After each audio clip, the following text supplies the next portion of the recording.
Hi there, I'm James. I want to share a story about my best friend. It's a bit different, but really special to me. It all began at the library. I saw this book high up on a shelf. I couldn't reach it, but I really wanted to see what was inside. As I was about to leave, the book fell right into my hands.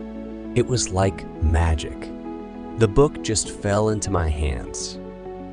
I started reading the book as soon as I got home. It was full of exciting stories. I felt like I was on an adventure. I read the book everywhere. In the park, I felt like I was part of the book's adventures.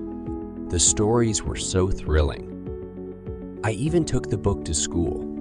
My friends saw it and asked about it. I told them all the amazing stories inside. They seemed really interested. There were times I felt sad or alone. But reading the book always made me feel better. It was like the book knew how to cheer me up. This book isn't just paper and words. It's a gateway to other worlds. Whenever I open it, I go on a new journey.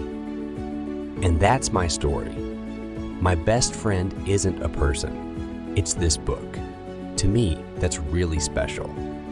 It's always there for me, ready to take me on a new adventure.